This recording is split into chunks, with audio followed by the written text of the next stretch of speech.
Hello, আসসালামু বলেন আলাইকুম। বলেন।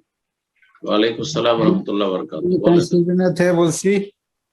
আমার প্রশ্ন হলো যে জিন ভূত, তারপরে যে জাদু করে মানুষের, তার জন্য একটা দোয়া আছে, সেহেল কাফ। এটা কি চেহেল আমল কাফ। করা যাবে? সেহেল কাফ এটা কি সহি শুদ্ধ? চে- চেহেল মানে 40 ফার্সি ভাষা, আর কাফ মানে কাফ। তো ফার্সি ভাষায় তো ইসলাম ধর্ম নাজিল হয়নি। তো যখন এর নামটাই, এই মন্ত্রের নামটাই চেহেল কাফ, তাহলে বোঝা ফার্সি ভাষায়, তাহলে বোঝা গেল যে এই চেহেল কাফ পারস্য ইরানি মজুস অগ্নি পূজকদের থেকে এসছে, অগ্নি পূজক মজুসিদের পক্ষ থেকে এসছে। সুতরাং এটি কোনো দোয়া না, এটা হচ্ছে মন্ত্র। এতে 40টা কাপ আছে, কাকে কে কাকে করে এই মকসুদুল মুমিনিন আরো অন্যান্য যে দোয়া তাবিজের যে কিতাবগুলি রয়েছে, শিরকি কিতাব, কুফরি কিতাব, সেই কিতাবগুলি তো রয়েছে, নিয়ামুল কোরআন অথবা মকসুদুল মুমিনিন বিশেষ করে আমি দেখেছি। এবং তার সম্পর্কে এই কিতাবের অসারতা সম্পর্কে এবং কুফরি আকীদা সম্পর্কে আমি আলোচনা করেছি অনেক আগে। তো ওতে দেখেছি এই চেহেল কাফে যে 40টা কাপ দিয়ে যে কথাগুলি লেখা আছে, শব্দগুলি, এগুলি জিন শয়তানের নাম।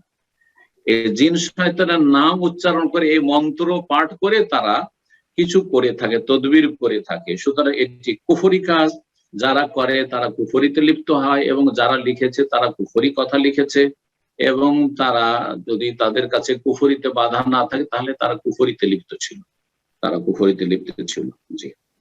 আল্লাহ যেন হেফাজত করেন। দোয়া কোরআনে কারীমের দোয়া অথবা রাসূলুল্লাহ হাদিসের দোয়া, এছাড়া কোনো দোয়া নেই। এছাড়া কোনো দোয়া পড়বেন না। এই দুরুদে তাজ, দুরুদে মাহি, লাখি, অমুক আর তমুক, সব জাল, সব জাল।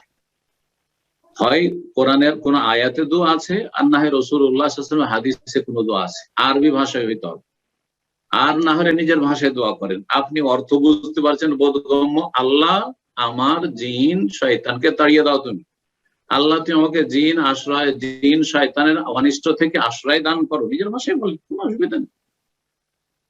আউযু বিল্লাহি মিনাশ শাইতানির রাজিম, আউযু বিল্লাহিস সামিউল আলিম মিনাশ শাইতানির রাজিম মিন হামজিহি ওয়া নাফখিহি ওয়া নাফসিহি। জি, এগুলো পড়েন। জি। আল্লাহ যেন শিরক বিদআত থেকে বেঁচে থাকার তৌফিক দান করেন।